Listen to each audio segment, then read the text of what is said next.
Assalamualaikum warahmatullahi wabarakatuh. Waalaikumsalam warahmatullahi. Alhamdulillahi rabbil alamin. Wassalatu wassalamu ala sayyidil mursalin. Wa ala alihi wa sahbihi ajma'in. Rabbi syarah li sadri wa yassir li amri. Wahlul uqdatam min lisani yafqahu qawli. Subhanaka la ilma lana illa ma 'allamtana. Innaka antal alimul hakim. Wala hawla wala quwwata illa billahil aliyil azim. Terima kasih kepada DJ Fad. Alhamdulillah, di petang hari Jumaat penghulu segala hari, kita dapat menyambung kembali slot Safinatun Najah menggunakan kitab Safinatun Najah karangan Syekh Salim bin Sumaid. Jadi untuk edisi Jawi, muka surat 2, baris yang ketiga daripada atas. Qala al-muallifu rahimahullahu ta'ala wa nafa'ana bi'ulumihi amin. Wa sallallahu ala sayyidina Muhammadin khatamin nabiyyina wa alihi wa sahbihi ajma'in.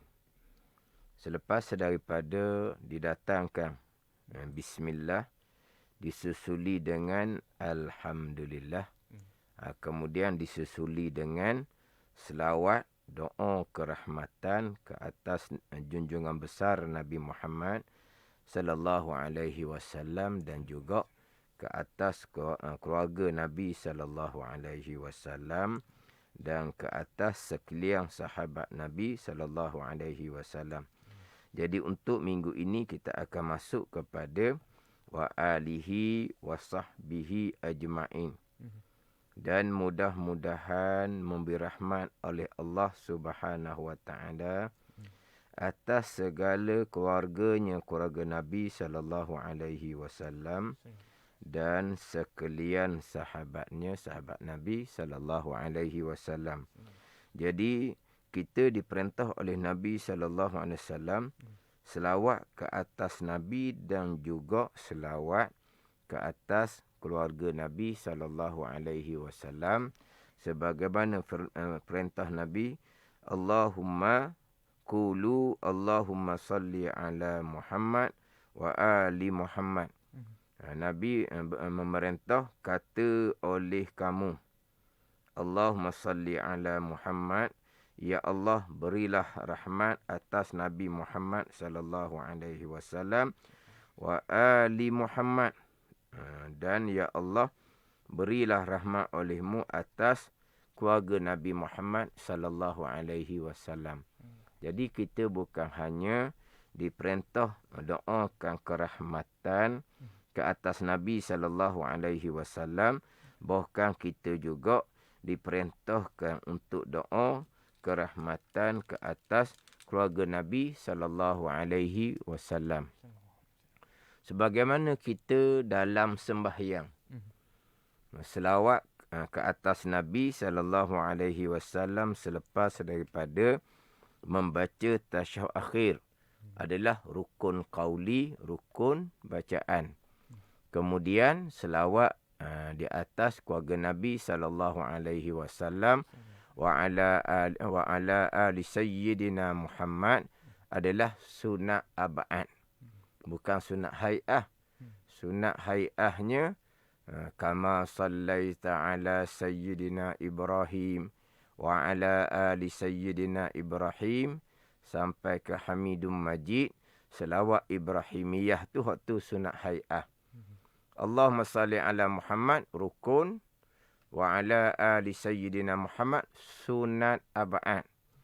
Jikalau tidak dibaca, sunat sujud sahwi 2 kali sebelum daripada memberi salam.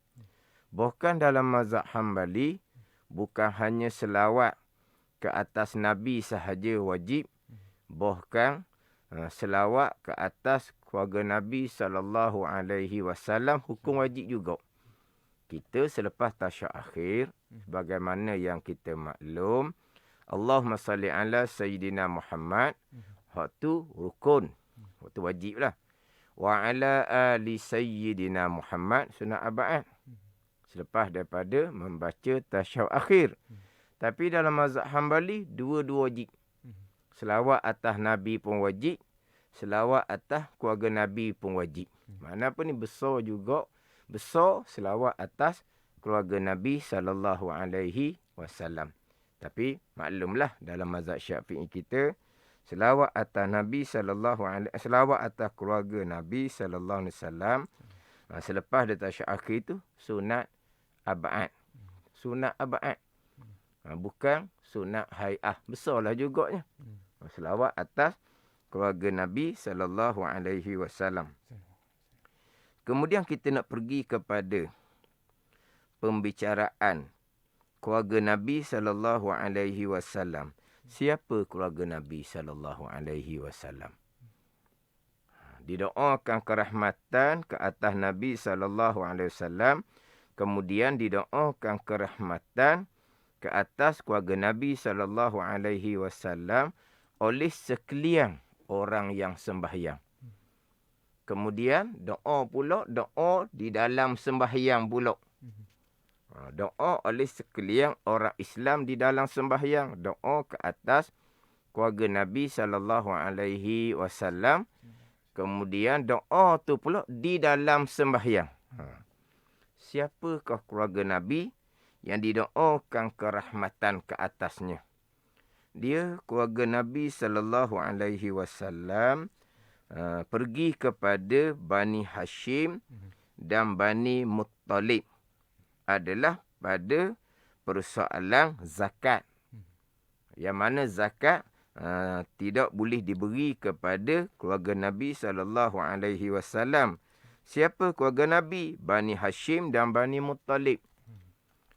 Kemudian keluarga Nabi ni pula tidak boleh menerima zakat, tetapi keluarga Nabi SAW ada bahagian daripada harta ghanimah, harta rampasan perang, sebanyak khumusul khumus, 1/5 daripada 1/5. Khumusul khumus, khumus 1/5, khamsah 5, khumus 1/5, salasah 3, sulus 1/3, arba'ah 4, rubu'un 1/4, khamsah 5, khumus 1/5.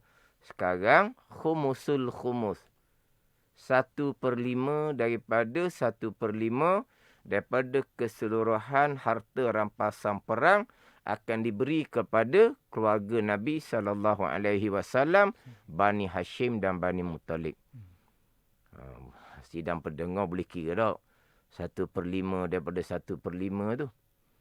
1/5 kalau daripada 100-nya 20. 1/5 daripada 20 maknanya 4/100. 4/100 lah khumusul khumus. Bahagian keluarga Nabi SAW. Siapa di situ? Bani Hashim dan Bani Muttalib. Adapun di sini adalah makam doa. Berdoa. Ni tempat doa. Jadi tempat doa ni bila sebut kata keluarga Nabi SAW, setengah berpandangan keluarga Nabi ketika makam doa ni lebih umum. Bukan hanya Bani Hashim, Bani Muttalib. Umum meratai kepada siapa? Meratai kepada tiap-tiap orang yang beriman adalah keluarga Nabi SAW. Keluarga Nabi mana ni? Pada makam doa. Jadi sekarang ni adalah makam doa lah. Doa kerahmatan ke atas Nabi SAW dan doa kerahmatan ke atas keluarga Nabi SAW. Jadi bukan bicara zakat di sini dan bukan bicara pembahagian harta ghanimah, khumusul khumusnya bukan. Ini doa. Jadi pada doa keluarga Nabi SAW bukan hanya Bani Hashim dan Bani Muttalib, bukan umum kepada sekalian orang yang beriman. Gambaran kita duk sebut Bani Hashim, Bani Muttalib tu sidang pendengar fahamlah. Bani Hashim, anak cucu Hashim. Bani Muttalib, anak cucu Muttalib. Bani Hashim ni anak cucu Hashim. Hashim ni adalah tauqi Nabi sallallahu alaihi wasallam. Nama Nabi sallallahu alaihi wasallam Muhammad bin Abdullah bin Abdul Muttalib bin Hashim bin Abdi Manaf. Tu. Jadi Hashim ni adalah toknyang lah, moyang Nabi sallallahu alaihi wasallam. Tokki Nabi ni adalah Abdul Muttalib. Hashim ni moyang Nabi sallallahu alaihi wasallam. Jadi anak cucu moyang Nabi ni Hashim bin Abdi Manaf ni dipanggil Bani Hashim. Kemudian Hashim ni pula ada adik-beradik nama Abdul Muttalib. Anak Hashim, tokki Nabi Abdul Muttalib. Adik-beradik Hashim, anak Abdul Manaf ni ada seorang nama Abdul Muttalib. Jadi Bani Muttalib ni adalah anak cucu adik-beradik Hashim, iaitu Abdul Muttalib bin Abdi Manaf. Bukan Bani Muttalib tu keturunan tokki Nabi, bukan. Dia jadi Hashim bin Abdul Manaf. Abdul Muttalib bin Abdul Manaf. Anak Hashim nama Abdul Muttalib. Tokki Nabi, datuk Nabi sallallahu alaihi wasallam. Abdul Muttalib ni pula anak dia nama Hashim pula. Abdul Muttalib ni anak nama Hashim pula. Daripada Bani Muttalib ni lah lahirnya Imam Syafi'i rahimahullah. Daripada Bani Muttalib. Sebab Imam Syafi'i rahimahullah adalah di kalangan puak Quraisy. Imam Syafi'i kita di kalangan puak Quraisy. Keluarga Nabi sallallahu alaihi wasallam dalam bab zakat, dalam bab khumusul khumus. Yang disebut dalam hadis Nabi sallallahu alaihi wasallam, lupa saya. Apa dalam hadis itu? Cerita berkaitan dengan akan timbul di kalangan keluarga, di kalangan Bani Quraisy yang memenuhi dunia nisbah dengan ilmu. Tak mari pula dah. Alu Quraisyin yamla'ul arda ilma. Keluarga Quraisy yang akan memenuhkan bumi nisbah dengan ilmu. Siapa? Imam Syafi'i rahimahullahu ta'ala di kalangan puak Quraisy daripada Bani Muttalib. Orang Arab ni banyak puak, banyak kabilah. Tapi puak yang paling lebih adalah puak Quraisy. Di kalangan puak Quraisy ni pula, hak paling lebihnya Bani Hashim dan Bani Muttalib. Antara dua Bani ni, Bani Hashim, Bani Muttalib, mana paling lebih? Hak paling lebihnya adalah Bani Hashim. Lahirnya Nabi SAW. Bani Muttalib, lahirnya Imam Syafi'i rahimahullah. Imam Syafi'inya adalah anak cucu kepada Bani Muttalib. Imam Syafi'i kita, nama Imam Syafi'i kita, ni kadang-kadang orang uji lah. Orang uji ni kadang-kadang ada niat yang sebaliknya lah. Ada niat yang sebaliknya. Diuji. Kita orang kampung-kampung ni, ialah ilmu kita kodoh-kodoh. Kita duduk royak, kita bermazhab Syafi'i. Kita bermazhab Syafi'i. Lepas tu orang tanyalah kitanya. Dah kamu bermazhab Syafi'i, apakah nama Imam Syafi'i? Apakah nama Imam Syafi'i dah kamu bermazhab Syafi'i? Kadang-kadang kita orang kampung ni gok terkia-kia lah nak jawab. Mengaku bermazhab Syafi'i. Nama Imam Syafi'i pun tak tahu, dia kata. Yalah, biasalah kita orang awam, orang ramai-ramai ni gitulah. Kita hanya kenal Imam Syafi'i. Syafi'i itu gelaran dia, bukan nama sebenar. Dan nama Imam Syafi'i, Allah mudah sangat je. Nama Imam Syafi'i, Muhammad. Nama Imam Ghazali, Muhammad. Apa ya apanya? Imam Ghazali lagi mudah. Muhammad bin Muhammad bin Muhammad. Tu Imam Ghazali. Muhammad bin Muhammad bin Muhammad. Al-Ghazali itu gelarang dia. Namanya Muhammad bin Muhammad bin Muhammad. Imam Syafi'i Muhammad. Payah apa? Tapi dah kita dak biasa dengar. Jadi kita ingat ke nama sebenar Imam Syafi'i adalah Imam Syafi'i. Nama sebenar apa? Asy-Syafi'i lah nama sebenar. Ada. Itu bukan nama sebenar. Itu hanya gelaran. Nama sebenar Muhammad. Tu. Bin dak Muhammad dah lah. Dak macam Imam Ghazali. Kalau Muhammad bin Muhammad bin Muhammad. Kalau kita masa sekarang ni. Kalau nak orang tanya kita nak isi borang. Terkeliru orang. Apa nama awak? Muhammad. Muhammad. Ayah awak nama apa? Muhammad. Nama ayah awak bukan nama awak. Muhammad. Itu nama awak Muhammad. Ayah tu nama apa? Muhammad. Susah. Balah pula. Balah jadinya. Dah. Nama dia dah Muhammad. Orang ni nak isi nama ni. Nama ayah? Bin Muhammad. Muhammad juga ayah. Keliru orangnya. Imam Syafi'i kita. Nama Muhammad. Bin Idris. Bin Abbas. Bin Uthman. Bin Syafi' bin Sa'ib. Bin Ubaid. Bin Abdi Yazid. Bin Hashim. Bin Abdul Muttalib. Bin Abdul Manaf. Jadi Syafi' itu duduk di mana? Muhammad bin Idris, ayah. Bin Abbas, datuk. Bin Uthman, moyang. Bin Syafi', moyang. Kita tak sebut moyang. Tok Ki, Tok Nyang. Syafi' ni Tok Nyuk lah. Kalau Terengganu lah. Tok Ki, Tok Nyang, Tok Nyuk. Gitu. Jadi Syafi' ni adalah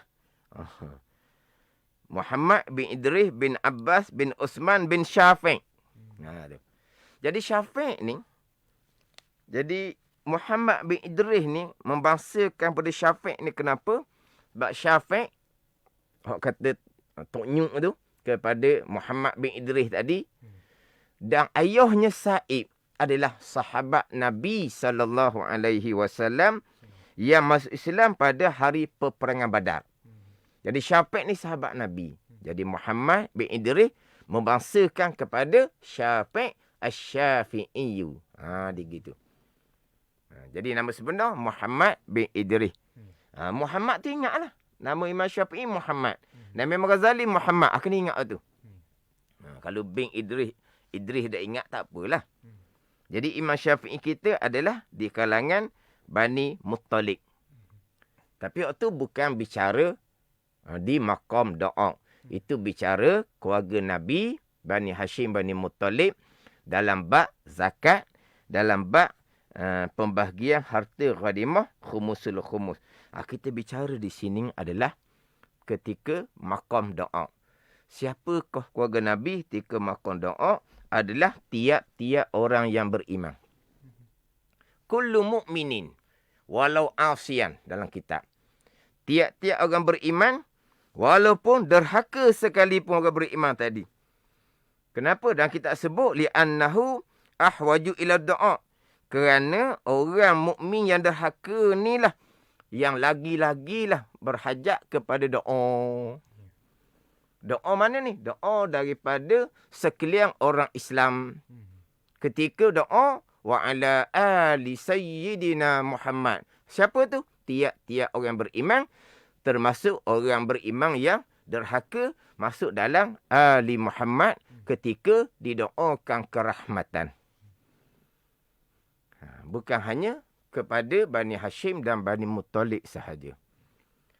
Jadi macam mana keluarga Nabi Muhammad ini pergi kepada tiap-tiap orang beriman.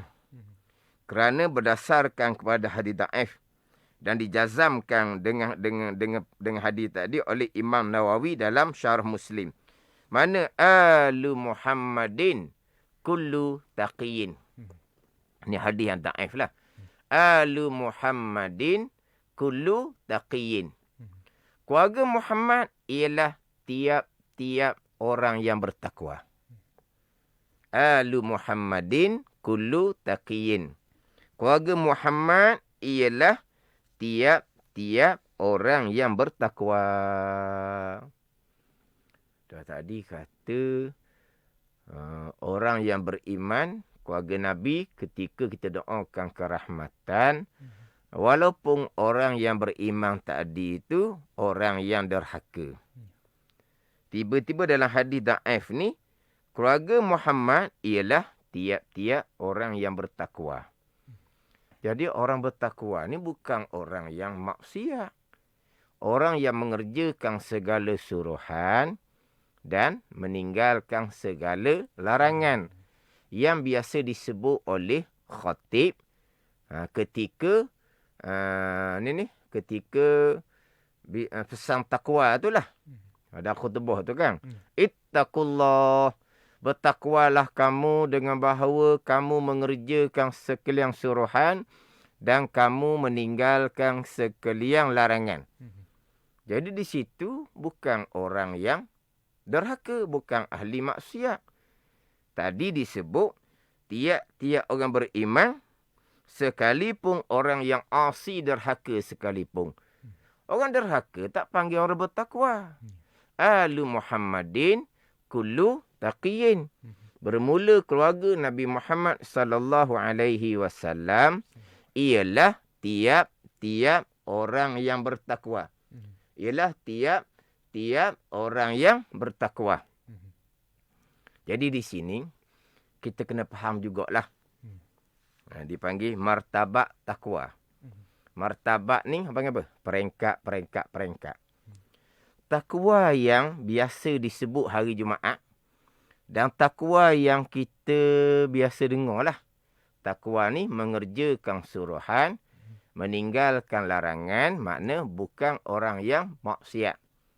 Jadi kita kena faham martabat takwa. Hak serendah-rendah martabat takwa, martabat takwa yang pertengahan dan martabat takwa hak paling tinggi.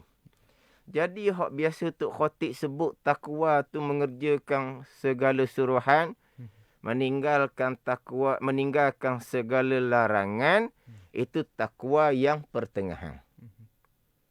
Takwa yang pertengahan. Takwa yang permulaannya, takwa yang permulaan yang diiktiraf sebagai keluarga Nabi sallallahu alaihi wasallam yang masuk dalam doa kerahmatan ke atas keluarga Nabi sallallahu alaihi wasallam wa ala ali sayyidina Muhammad. Mana sekurang-kurang martabat takwa yang masuk di bawah keluarga Nabi sallallahu alaihi wasallam? Awal martabat takwa adalah at-taqwa anisyirki. At-taqwa anisyirki. Dia panggil awwalu maratibit taqwa. Permulaan martabat takwa adalah at-taqwa anisyirki.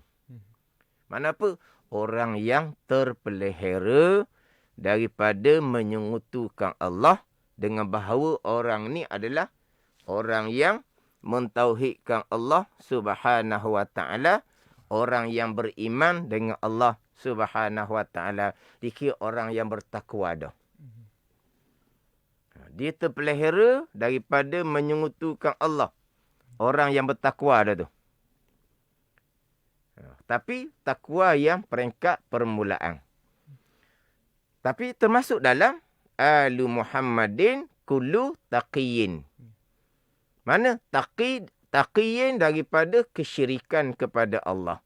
Dengan bahawa mentauhidkan Allah pada zat, mentauhidkan Allah pada sifat, mentauhidkan Allah pada perbuatan.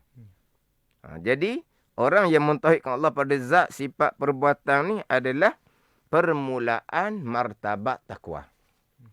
Permulaan martabat takwa termasuk dalam alu Muhammadin kullu taqiyin. Keluarga Nabi Muhammad sallallahu alaihi wasallam ialah tiap-tiap orang bertakwa, sekurang-kurangnya terpelihara daripada menyekutukan Allah Subhanahu wa taala. Kemudian naik takwa tinggi sikit. Takwa dengan bahawa mengerjakan segala suruhan dan meninggalkan segala larangan. Ni hak pertengahan. Dot nombor 1, hak tinggi sekali. Dot lagi pertengahan. Hak paling tingginya, mengerjakan segala suruhan, wajib sunat. Sebab suruhan Allah bukan hanya wajib. Sunat pun Allah dan Rasul perintah kita buat juga. Cuma bezanya, hak wajib, perintahnya, perintah putus dia panggil. Tak ada dah nak buat alasan. Perintah amal-amal sunat dipanggil perintah yang tak putus lah. Perintah yang longgar. Kamu buat, kamu beruntung dapat pahala. Kamu tinggal, kamu tidak diseksa tapi kamu rugi. Gitu je lah. Baru bunyi molek sikit. Hak sunat kalau buat, kamu beruntung kerana kamu dapat pahala. Kalau hak sunat kamu tinggal, memanglah kamu tidak berdosa, kamu tidak diseksa, tapi kamu rugi. Kita dok bunyi kata sunat. Sunat je. Mujur lah. Sunat je. Sunat je. Jadi dok nampak besar mana? Sunat. Allah ruginya tinggal. Bagus sungguh. Dah sama tu. Pak. Mujur sunat je. Mana tak apa lah. Tak apa dengan bahawa tak kena seksa sebab tak berdosa. Tapi rugi lah. Kerana pahala yang dijanjikan oleh Allah Subhanahu wa ta'ala. Maknanya kena jawab, Allah sunat. Allah baru tahu sunat. Allah selama ni tak buat, rugi sangat lah. Baru betul gitu. Sebab apa? Sebab sunat ni perintah Allah dan Rasul. Tetapi perintah yang longgar. Takwa hak tinggi ni, asal Tuhan perintah je. Wajib tu tak dah. Tu dah konsep dah wajib tu. Hak sunat. Dia buat. Ini hak takwa nombor 1. Hak pertengahan tadi, wajib, janji buat. Hak sunat tu buat tak buat pun. Tak apa dah sebab hak wajib buat. Tu dipanggil pertengahan lah. Sebab apa panggil pertengahan? Dok takwa nombor 1. Hak Tuhan suruh dah buat belaka. Saya buat belaka, Tuhan suruh. Hak wajib. Tak sunat Tuhan suruh ke tak? Tuhan suruh juga ada. Buat belaka macam mana? Hak buat belaka sungguh ni, hak Tuhan suruh wajib sunat buat belaka, tu hak takwa, hak nombor 1. Hak Tuhan larang. Haram, dah sebut dah haram tu. Memang tinggal dah. Hak makruh pun tinggal. Dah makruh dah apa kan? Makruh ni bahasa Arab, bahasa kita makruh ni perkara yang dibenci pada syarak. Perkara yang dibenci pada syarak. Tu makruh. Makna apa? Syarak larang. Syarak suruh tinggal. Tapi larang yang tidak putus. Nak buat juga tak berdosa. Tapi kalau kamu tinggal benda makruh, kamu untung sebab kamu dapat pahala. Tu. Jadi orang takwa tinggi ni, hak haram tak konsep dah. Makruh pun tinggal. Perkara yang khilaful aula. Perkara yang kurang elok tinggal. Perkara harus tetapi berlebihan tinggal. Banyak perkara harus. Makan, minum harus. Maknanya bercakap-cakap harus. Hukum asal lah ni. Tapi hak berlebihan tinggal. Makan, minum, kodo-kodo, nak buat ibadat. Hak lebih-lebih tinggal. Harus pun hak berlebihan ditinggal. Ni barulah takwa hak nombor 1, hak paling tinggi. Jadi hak kita duk dengar sokmo tu, takwa yang pertengahan. Hak Tuhan suruh wajib-wajib buat belaka. Hak Tuhan larang haram-haram tu tinggal belaka. Tapi sekurang-kurang takwa adalah at-taqwa anisyirki. Terpelihara daripada menyekutukan Allah dengan bahawa mentauhidkan Allah, beriman dengan Allah Subhanahu wa ta'ala. Itu dia panggil orang yang bertakwa. Masuk di dalam Alu Muhammadin wa ala ali Sayyidina Muhammad. Ya Allah, berilah kerahmatan ke atas keluarga Nabi Muhammad sallallahu alaihi wasallam. Siapa tadi? Sekurang-kurangnya orang yang beriman.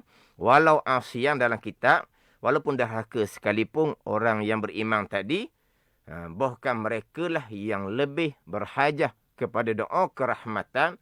Bila Tuhan beri rahmat, Tuhan akan beri taufik hidayah kepadanya untuk meninggalkan maksiat kepada Allah Subhanahu wa ta'ala. Kita kena ingatlah tu hak martabat takwa tu. Sebab nak kenal ni, Alu Muhammadin kullu taqiyin. Bermula keluarga Nabi Muhammad sallallahu alaihi wasallam ialah tiap-tiap orang yang bertakwa. Jadi takwa ada 3 martabat. Martabat yang pertama, martabat yang kedua, martabat yang ketiga. Antara 3-3 martabat ni, 3-3 darajah ni, dia kena susun. Nak duduk takwa martabat pertengahan, kena lepas martabat hak pertama. Awwalu maratibit taqwa, permulaan martabat takwa, takwa terpelihara daripada menyekutukan Allah, hak tu kena lepas hak tu dulu. Dengan bahawa mentauhidkan Allah pada zat, mentauhidkan Allah pada sifat, mentauhidkan Allah pada perbuatan, kena lepas hak tu dulu. Kalau tak lepas tu dengan bahawa mensyirikkan Allah wal-iyazabillah, sama ada mensyirikkan Allah pada zat, orang Islam tidaklah. Sebab orang Islam tak ada Tuhan yang kedua. Mensyirikkan Allah pada sifat, tidak adalah. Kalaulah mensyirikkan Allah pada perbuatan. Perbuatan Allah mengadakan. Perbuatan makhluk pun memberi bekas juga mengadakan. Perbuatan Allah buat langit, buat bumi. Perbuatan manusia ni buat kerja-kerja manusia. Allah beri bekas hak perbuatan dia. Manusia beri bekas hak perbuatan dia. Jadi mensyirikkan Allah pada perbuatan. Sebab yang memperbuat bukan hanya Allah. Cuma Allah buat perbuatan kerja Allah. Buat langit, buat bumi. Kita manusia tak kuasa nak buat langit bumi. Hak bahagian kita ni, hak inilah perbuatan kita. Kita yang mengadakan, kita beri bekas. Ini mensyirikkan Allah pada perbuatan. Martabat pertama pun tak luluh. Martabat kedua, tidak ada. Dia mengerjakan kewajipan. Semayang dok tinggal, puasa dok tinggal. Hak larangan, dia tinggal belaka. Berjudi, minarok, berzina. Contohnya. Tidak bernilai. Kerana tidak ada takwa martabat hak permulaan. Ada martabat permulaan, terpelihara, takwa ni terpelihara daripada menyekutukan Allah, dengan bahu mentauhidkan Allah tadi pada perbuatan, barulah dia mengerjakan segala kewajipan, bernilai, dia meninggalkan segala larangan, bernilai. Barulah duduk takwa tangga nombor 2. Hak tangga nombor 1, martabat 1 kena luluh dahulu. Naik tangga nombor 2, hak wajib-wajib buat belaka. Takkan hak wajib saja. Hak sunat buat. Naik martabat yang 3. Kalau sunat rajin, kewajipan tak selesai, hak sunat tu tak kira hak tu, tak nilai tu. Mai sunat rajin. Puasa sunat rajin. Tapi hak kewajipan, banyak kewajipan tu. Kewajipan hubungan dengan Allah, selesai ke tak? Hubungan kewajipan dengan keluarga, selesai ke tak? Tak peduli. Dia duduk hera sunat dia je. Tak dikira. Sebab nak naik kepada martabat yang ketiga, sunat. Martabat kedua, kena beres. Kewajipan selesai. Hendak ni. Kewajipan kena selesai. Terutama sekali, kewajipan belajar ilmu fardu ain. Itu hak terutamanya. Kewajipan belajar ilmu fardu ain tauhid. Belajar ilmu fardu ain fiqh. Belajar ilmu fardu ain tasawuf. Itu hak terutama sekali. Belajar fardu ainnya tidak. Tapi rajin buat amal sunat. Itu tak kira tu. Main sunat rajin, puasa sunat rajin. Kalau baca Al-Quran. Mana? Sekejap-sekejap khatam satu Al-Quran. Sekejap-sekejap khatam satu Al-Quran. Selebih-lebih zikir, membaca Al-Quran. Tapi macam mana kewajipan belajar fardu ain? Tak peduli. Itu tak ada nilai tu. Itu tak ada bicara. Sebab kewajipan tak diselesaikan. Yang mana kewajipan belajar ilmu fardu ain tauhid, fiqh, tasawuf, ijma' ulama'. Tak ada khilaf di sini. Kena belajar molek. Barulah boleh naik kepada martabat yang ketiga. Wajib sunat. Itu martabat yang 3. Jadi 1, 2, 3 ni kena ikut tangga. Ada ni. Kena ikut tangga antara martabat yang pertama, kedua dan ketiga. Jadi kita minggu ni doa kerahmatan atas keluarga Nabi SAW. Ada sikit lagi. Masa kita ada sikit lagi, 5 minit lagi. Nak tambah ni berkaitan dengan 3 martabat tadi. Apakah kelebihan 3 martabat tu? Kelebihan takwa hak permulaan, terpelihara daripada menyekutukan Allah. Kelebihannya apa? Selamat daripada kekal neraka Allah yang 6 lapis. Kita dengar semua neraka ni ada 7 lapis. 7 lapisan. 6 lapisan bawah tu kekal selama-lamanya. Jadi nak selamat daripada 6 lapis neraka bawah kekal ni, mari daripada terpelihara daripada menyekutukan Allah dengan bahu mentauhidkan Allah, beriman dengan Allah Subhanahu Wa Taala. Selamat daripada 6 lapis neraka yang kekal. Lapis atas hak tak kekalnya neraka jahanam. Neraka jahanam ni tempat keseksaan orang yang beriman tadilah, yang banyak dosa. Hak tu hak neraka jahanam hak lapis atas sekali yang akan diruntuhkan oleh Allah Subhanahu Wa Taala ni. Jadi nak selamatlah daripada neraka jahanam. Nak selamat dari neraka jahanam kena naik kepada takwa martabat yang kedua. Hak wajib-wajib buat belakalah. Hak haram-haram tinggal belakalah. Hubungan kita dengan Allah, hubungan kita sama kita kena bereslah. Sebagai hak tu duduk martabat takwa yang kedua, selamat daripada neraka jahanam. Dengan kurniaan Allah, dengan limpah kurniaan Allah boleh masuk syurga. Selamat daripada neraka jahanam. Tak ambuhlah syurga saja. Syurga ni dia ada 7 darajah pula syurganya. Darajah syurga tu pula kena duduk di takwa hak nombor 3, hak paling tinggi. Takwa permulaan, selamat berkekal neraka Allah. Neraka hak 6 lapis. Tapi tak selamat dari neraka jahanam kalau tidak mengerjakan kewajipan. Kalau mengerjakan maksiat. Nak selamat dari neraka jahanam ni lah kena duduk takwa yang kedua. Mengerjakan segala kewajipan, meninggalkan segala larangan. Selamat dalam neraka jahanam syurga, nak darajah dalam syurga, kena duduk takwa hak paling tinggi dengan wajib sunat. Lepas tu, minggu depan, ulang pula sekali lagi. Sebagai apa ni? Sebagai pengukuhan lah. Tapi hak ni, sidang pendengar kena ambil molek lah. Hak takwa, hak permulaannya macam mana.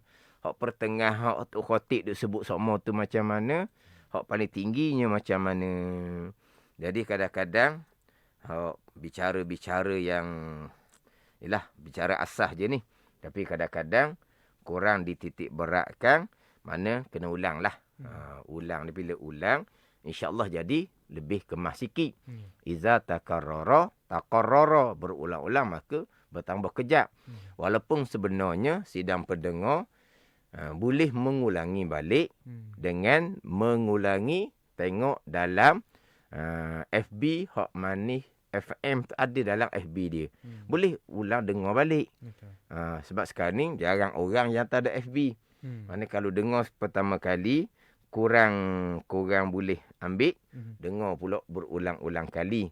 Tapi kita nak katalah gitu, mungkin ada para pendengar yang hanya dengar hak radio saja. InsyaAllah lah minggu hadapan saya akan ulang sedikit lagi lah hak berkaitan dengan keluarga Nabi SAW ketika didoakan kerahmatan ke atas keluarga Nabi SAW, dan juga nanti kita akan masuk kepada doa kerahmatan ke atas sahabat Nabi sallallahu alaihi wasallam. Wallahu a'lam. Baik, dan terima kasih kepada Al-Fadhil Ustaz Wan Junadi bin Wan Jaafar atas ilmu yang kita pelajari pada petang ini. Seperti biasa, hari Jumaat adalah hari ilmu di Manis FM dan juga di negeri Terengganu. Terima kasih kepada anda semua yang memilih untuk menimba ilmu di Manis FM dalam program Talaki Safinatun Najah. InsyaAllah pada minggu hadapan, di hari dan juga di waktu yang sama, kita akan menyambung perbincangan kita. Jadi kepada anda semua yang berada di Terengganu, yang dengarkan kami di frekuensi 102.0, saya nak kongsikan kepada anda semua satu berita yang sangat baik untuk anda, di mana esok Manis FM nak belanja anda semua makan kuih tradisional Terengganu yang bertempat di Kampung Budaya Terengganu. Pelbagai aktiviti menarik, antaranya kita ada permainan tradisional dan juga persembahan wayang kulit, bertempat di Kompleks Muzium Negeri Terengganu pada hari esok 9 Oktober 2021 jam 10 pagi hingga 6 petang. Dan kita ada pelbagai kuih tradisional, antaranya jala emas, tahi itik, mas jepuk, bunga durian, buah rotan, keripik pisang emas, rojak betik dan juga kulit kacang. Anda boleh dapatkan secara percuma. Kalau ada masa pada hari esok, kalau anda ada peluang, anda boleh saja mengunjungi Kampung Budaya Terengganu. Masuk adalah percuma dan anda dijemput bersama dengan kami pada hari esok, insya-Allah. Jadi, jutaan terima kasih kepada anda semua yang mengikuti kami juga di siaran Facebook. Anda boleh kongsikan pembelajaran kita hari ini dalam program Talaki Safinatun Najah, dan seperti yang Al-Fadil Ustaz Wan Junaidi kabarkan kepada tadi, anda boleh ikuti ulangannya kalau terlepas hari ini ataupun terlepas episod-episod yang sebelum ini. Anda boleh saja ikuti di Facebook Manis FM. Terima kasih kepada Muhammad Amir Yusof. Terima kasih kepada Maria Muhammad. Terima kasih kepada Ibnu Hashim dan juga Nur Razlin Kamarudin. Kepada semua juga yang saya tak sempat bacakan juga di Facebook Manis FM. Alhamdulillah, kita jumpa lagi pada minggu hadapan, dan kita tutup kita punya ilmu hari ini dalam program Talaki Safinatun Najah dengan doa penutup daripada Ustaz. Silakan Ustaz. Bismillahirrahmanirrahim. Alhamdulillahirabbil alamin, wassalatu wassalamu ala sayyidil mursalin wa ala alihi wasahbihi ajma'in. Allahumma iftah alaina futuhal arifin. Allahumma allimna ilma aqdamin wa fahimna famas sabiqin warzuqna ruqat talibin. Allahumma zidna ilma wa alhiqna bis salihin. Wa sallallahu ala sayyidina Muhammadin wa ala alihi wa sahbihi wa sallam. Walhamdulillahi rabbil alamin. Wassalamualaikum warahmatullahi wabarakatuh. Waalaikumsalam warahmatullahi